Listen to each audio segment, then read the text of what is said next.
You're listening to Seattle Real Estate Podcast. Hello, everybody. I'm Sean Reynolds, the owner of Summer Properties Northwest and Reynolds & Klein Appraisal, and your host for this episode of the Seattle Real Estate Broadcast. So we've got a lot to cover. I'm going to jump right in. So today is March 25th. It is a Wednesday. And as of tonight at midnight, state of Washington goes into essential businesses only. Everybody else, stay home, stay safe. So my two businesses are Reynolds & Klein Appraisal and Summer Properties Northwest. Reynolds & Klein Appraisal was determined to be essential because it works with the financial aspect, works with federal lenders, essentially. Real estate brokers, I was pretty sure that they were going to be included as essential because they're the ones that put together real estate transactions, but they are considered non-essential. So unfortunately for the Summit side, everybody just needs to work from home and let this thing kind of take its course. But in the meantime, because Reynolds & Klein Appraisal is an essential business, we're going to keep doing the podcast. All right.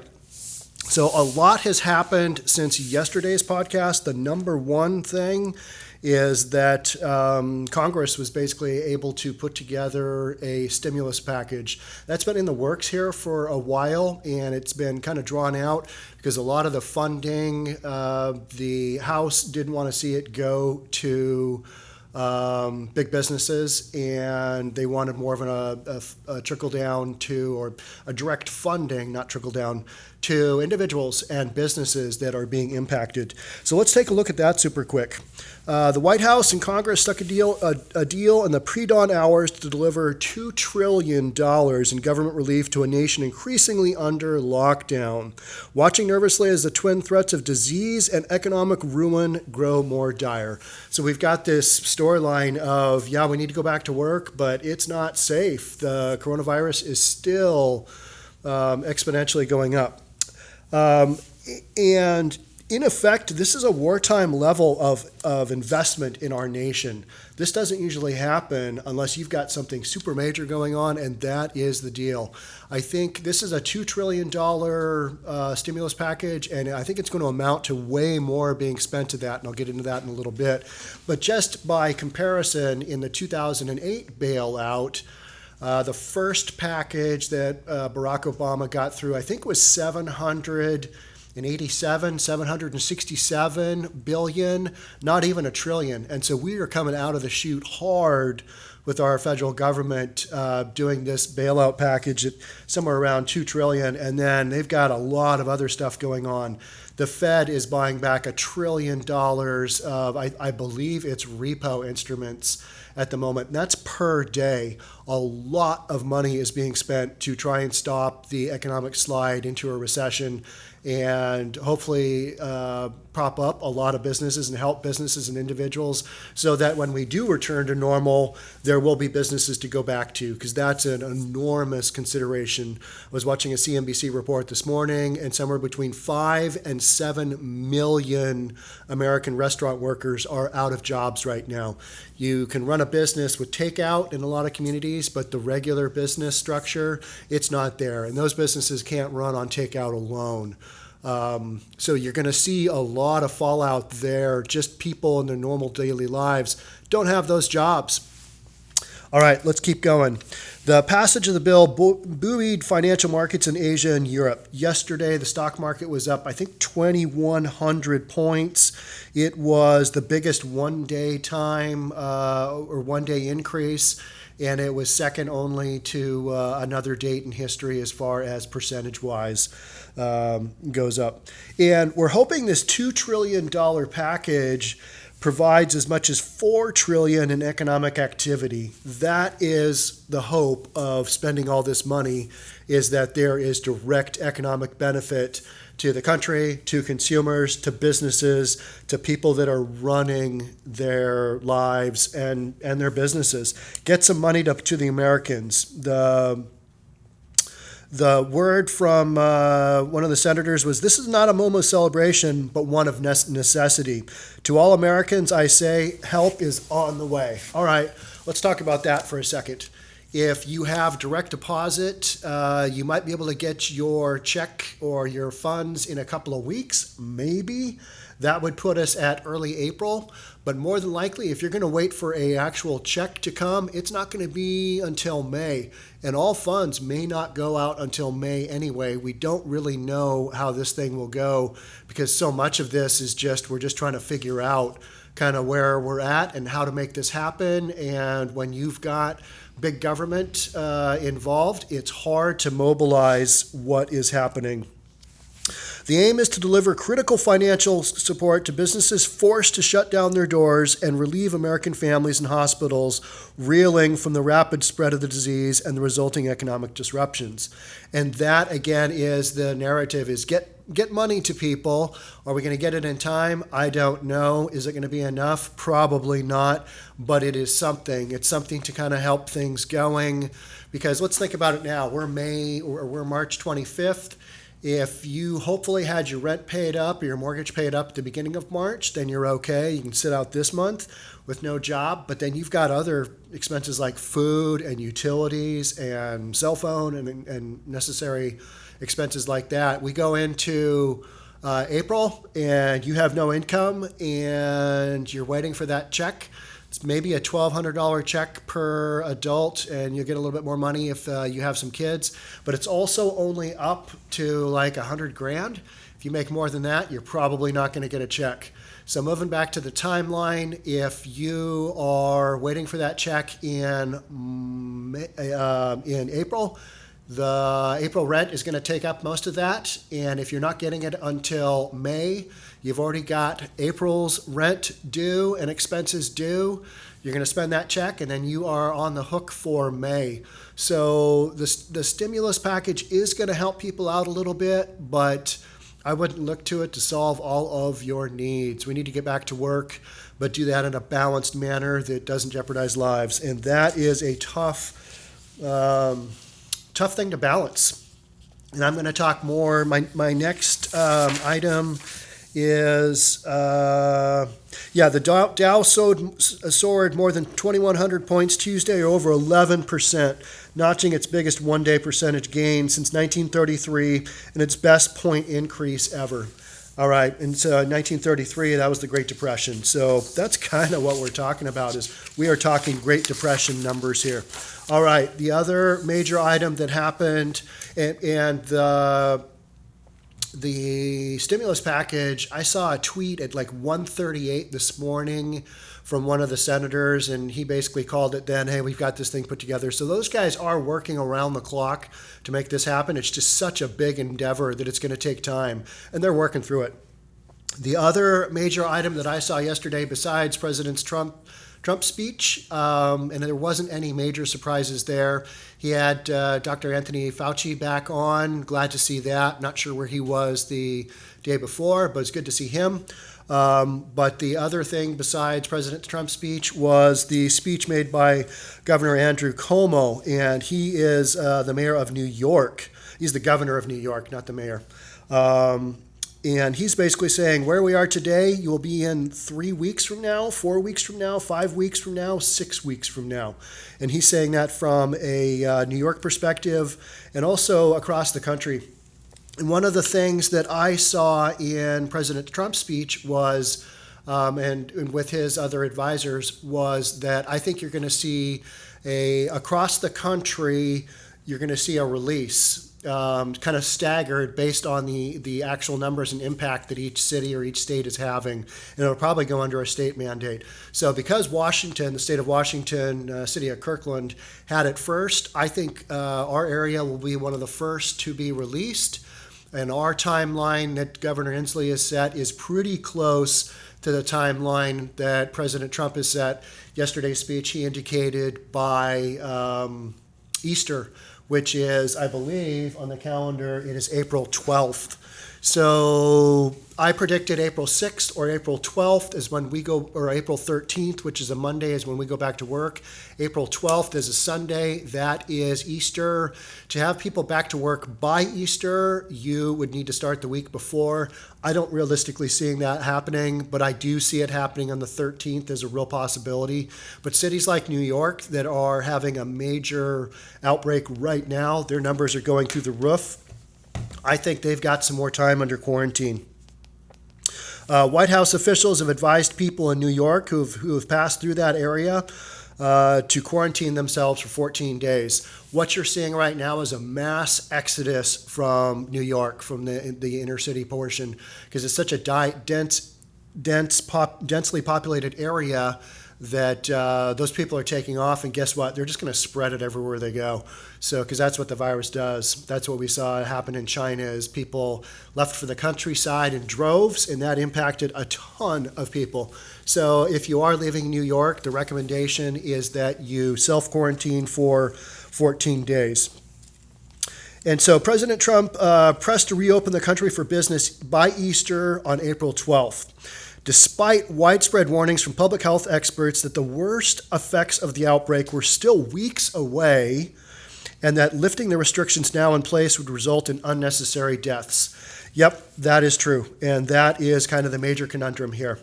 But I don't think it's going to be an easy call, and I think there's going to be a lot of negotiating between the states and the federal government.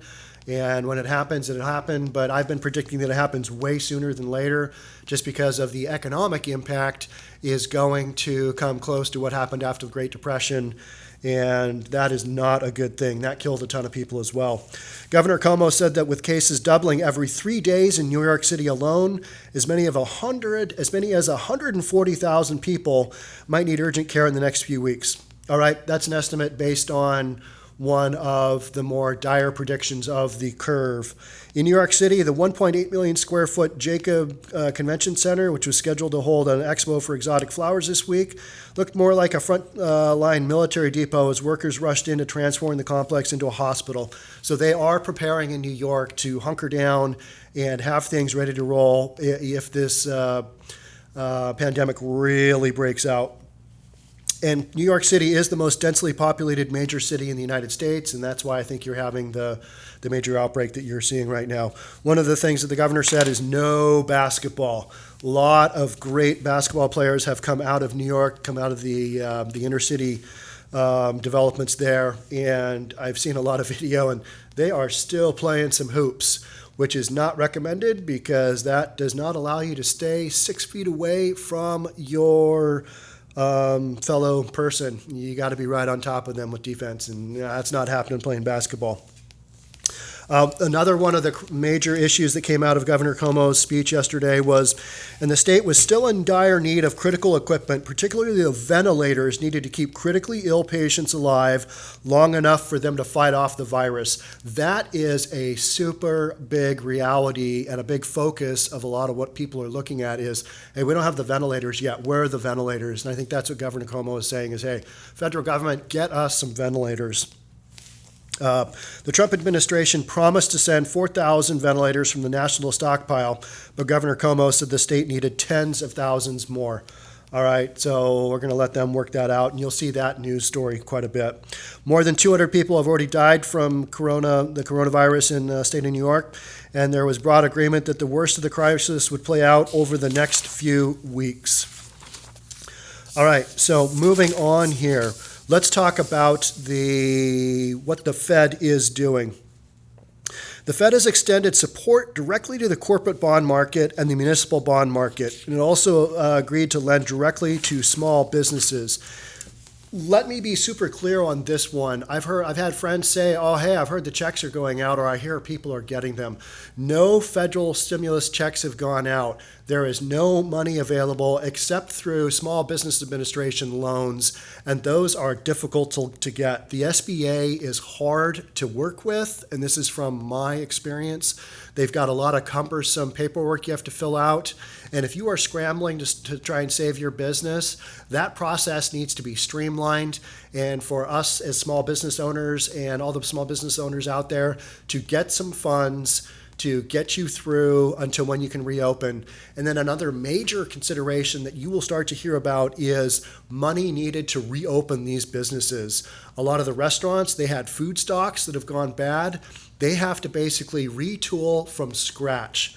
The physical structure is still there, yet all the food and all the resources they need, including getting employees back, who they've had to let go, it's going to take a lot of capital to get America back up and running again. And a lot of these businesses don't have the cash on hand to do it on their own. They're going to need government assistance somehow. They're going to have to bootstrap to get things back together. And that's why I think there's so much pressure on Mr. Trump, President Trump, to get things going again, and from the business community in general, because America can't go dormant for this long. All right. And some of the other, the government is expanding its purchases of Treasury and agency-backed securities in unlimited fashion. They basically have an open checkbook to spend as much money as they need. That's from my understanding. They are spending $1 trillion a day in repo instruments. $1 trillion a day. That's an incredible number. And we're going to have to see what kind of impact that has, because we've never had an economic shutdown that just, boom, done. You guys are stopping work, nothing going on. All right, and initially that's compared to $500 billion and $200 billion originally announced when the Fed slashed its key federal funds target to near zero on Sunday, March the 19th. That was that 2 Sundays ago? I think it was. I can't remember. No, that was an emergency meeting they had, and that was fairly recent. All right, the Fed is effectively declaring it will do whatever it takes to cushion the blows likely to result from the virtual shutdown of many sectors of the U.S. economy due to the spread of the coronavirus. They are committed to making this as less impactful. How about, I think in President Trump's word, it was more or less bad. I believe that was a quote from 2 days ago. All right, and so what we're looking at is, and what the Fed is trying to do is they're trying to stave off this massive economic collapse that is happening. It's going on right now. It's predicted, one estimate I saw, that the gross domestic product could collapse as much as 30.1% in quarter one. That is the quarter that we're in now, January, February, March. So they're trying to stop that bleeding from happening in quarter two, but that's going to happen in quarter two as well. And if you have 2 economic quarters in a row that show a decline, you have got a textbook recession. That's going to happen. It's a matter of how much can the Fed prop things up and how quickly can we go back to business. To put the 30% decline in that's a big, sorry. To put the 30% decline in gross domestic product in perspective, in the quarter 4 of 2008, during the worst of the Great Recession, or the financial crisis that we had here 12 years ago, that had an 8.4% downturn. We're looking at 30% in this one, 8.4% in the worst quarter in 2008. So more than triple. So this is a big, big shutdown, and it's going to need a lot of money pumped into the system to make this go. And by contrast, in 1946, with the end of World War II expenditures, we had a contraction of 11.1%. At the end of the war, we had all the United States making an effort for the wartime, creating all this stuff for the troops, supporting the troops. Basically, America was on fire economically because we had so much going to the wartime effort that when the end of the war happened, there's this massive slowdown. That slowdown was only 11.1, so still about triple what happened at the end of World War II. Layoffs now are mounting from businesses that can't operate with employees working from home. And restaurants are a good example of that. You can't work from home and provide food to people. So there's a ton of businesses that can't work from home. And here's another thing to consider. If you're a mortgage broker and your lender isn't allowing exterior-only appraisals, the appraisal industry is typically appraisers are, I think in the state of Washington, the average age is like 60 years old. And appraisers, if you've never met an appraiser, most appraisers are not in the greatest of health. They are older guys for the most part, not in the greatest of health, a lot of drinking, a lot of overeating. And those guys are not going to be real excited to go into a home that anybody's been in. They're almost in the age demographic that's being taken down pretty hard. So you've got appraisers who are going to go out even less than normal because of this. And so if you want to have your deal go through, push your lender, push your mortgage broker, push whomever's on the front line to get an exception for an exterior only appraisal. And that's what I'm recommending, and my appraisers are doing as much as they can to stay away from people, because if I have an appraiser go down in a time like this, it's brutal, because so many transactions were started before this happened, and people want to take advantage of the low interest rates.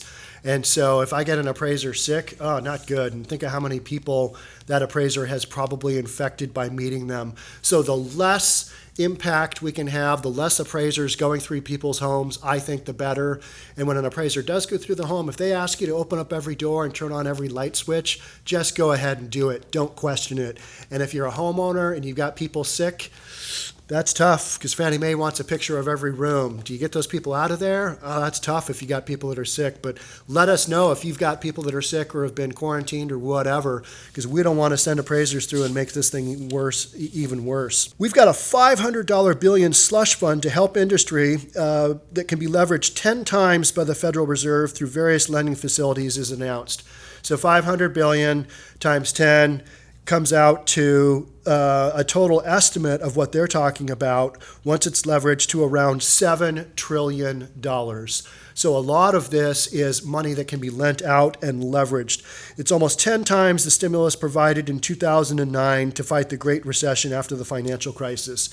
And one of the reasons I think this stimulus package is so big, that when Barack Obama in 2008, 2009 requested a second package, he was basically denied. So go big or go home with your first stimulus package, and let's see what that looks like. So I think that is what's happened. We have learned from history of the last 12 years of, you just got to go out and do it. So never before have monetary and fiscal policymakers had to deal with a public health problem, which necessitated bringing the economy to a virtual halt. And so the Fed is acting like never before to provide credit in every corner to mitigate the economic fallout from the coronavirus. They are doing what they can. Will it be enough? Probably not, but this is what's happening. I've been following the narrative of President Trump pretty closely to kind of get some clues of what he thinks is happening, and that's how I was able to predict kind of the April 6th, the April 13th go back to work date, just following what he's saying, because we got a lot of people saying, no, this is going to be months. It's not going to be months, and I don't even think it's going to be weeks. At this point in time, I think it's, we're inside of a month. We're down to days, maybe a couple of weeks. We're down to days, a couple of weeks. I don't think you're going to go much longer than that. And some of that has to do, this was an interesting article, a restless Trump wants to end the country's isolation and his own. So things at the White House that normally take place are also shut down. They're operating on a skeleton crew because they don't have all the dignitaries coming in. There's no meetings. The people at the White House are already kind of shutting themselves down as well. We don't really want to have the president get infected. That would be a real disaster and a serious PR disaster as well. So Trump has wondered aloud to aides when life will return to normal. The slowdown in his own life has led in part to Trump's strong desire to see the guidelines he offered on avoiding crowds and staying at home lifted quickly. That's what we've got going on. He has been known to crash meetings of his coronavirus task force, insert himself into planned press conferences, and tear apart daily schedules so his appearances better align with television viewership patterns. So I think he's doing what he can to appear relevant and to be part of the process, but he's bored just like the rest of us. He's like, I got to do something. So he's wandering around the White House, maybe putting himself in positions he shouldn't be in. His staff were like, oh no, when is he going to walk through the door and blow up our meeting? And I'm just totally guessing on that because I'm here in Seattle, Washington, and they're in Washington, D.C. The one set routine that he does have is the coronavirus meeting, the coronavirus briefing. So he is doing that on the daily and also tweeting out, so you can get a lot of clues as to what's going to happen on the federal basis from his Twitter account as well. I don't typically follow it, but I have been checking in because a lot of what he says throughout the day, he restates within his the coronavirus meetings. The functions of the White House outside of the governing capacity have completely shut down. There's nothing going on. So, and Trump, and a lot of what Trump is hearing, he's hearing from conservatives who question whether the benefits to public health are worth the damage to the economy. And I've kind of been harping on this, that is the narrative that we're going to have, is that the impact of the coronavirus and shutting the country down is going to be way greater than the actual coronavirus itself. Is that true? I don't know. But that is one of those things to look at and go, okay, that's something we have to consider. Moving on to a couple more stories that aren't quite as relevant, but I found super interesting. India is in day one of lockdown.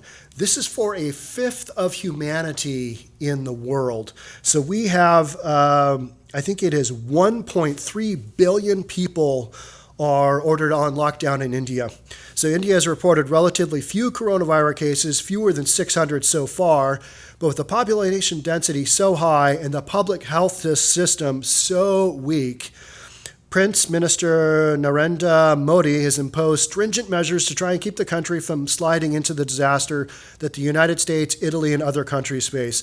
I've been following India, and I've just thought that is a hotbed waiting to happen. But in talking with one of my good friends, Gavin Turner, who's in Sydney, who spent a lot of time in India, he said, hey, coronavirus to the country of India, this is just one more thing from them that they're probably not going to be able to handle. So they're not going to do a ton of testing. We're not going to know the real numbers. And if you ever look hardcore at the way Indian life is, there's a lot of poverty, and they don't have a ton to run with right now. They do not have the ability to deal with the virus. And so it just kind of is what it is. So watch those numbers, but and they're on a lockdown right now, and that is a poor country. They seriously don't have the ability to handle a lockdown. But we'll just have to kind of see where it goes. And the price for that lockdown is going to be, that's probably going to kill a ton of people. And that's just brutal, and that's part of this process. The last one I have is grocery stores are the coronavirus tipping point. We've got a number of employees across the U.S. from grocery stores that have contracted the coronavirus.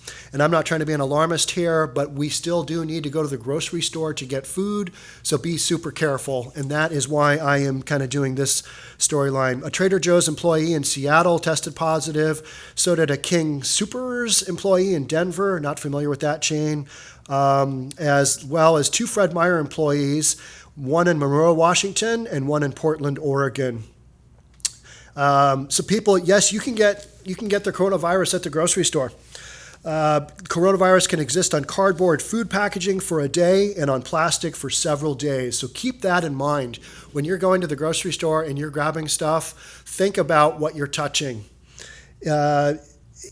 So it can exist on cardboard food packaging for a day and on plastic for several days, but it becomes less infectious over these periods. So some of the things you can do to mitigate your exposure are to go to the grocery store at odd hours where you know there aren't going to be a ton of people. When is that now? I don't even know when that is because there's no work anymore. People aren't going after work.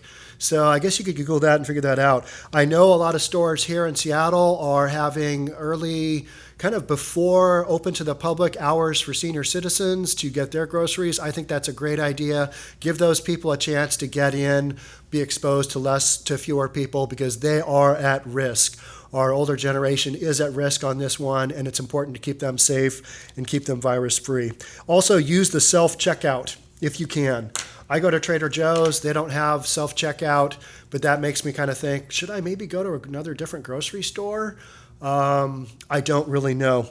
And there's a high risk of infection for the cashiers themselves who just stand a few feet from 100 several hundred customers a day. I thought about that the last time I went to the store, and I thought, I'm just going to say, hey, thank you for taking your life in your own hands and coming to work today, because you are exposed to so many people.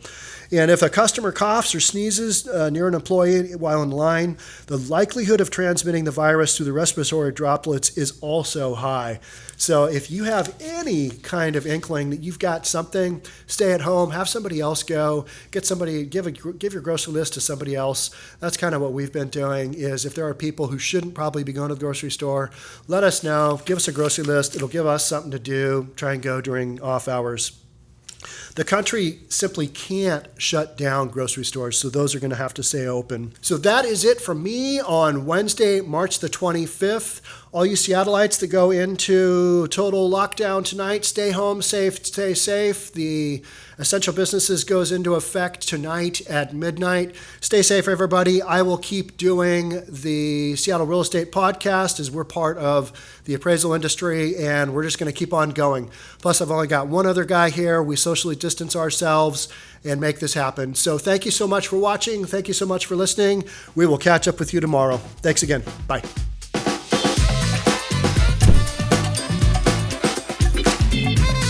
Don't forget to subscribe to our channel and hit the notification bell so you'll know when our next video is out.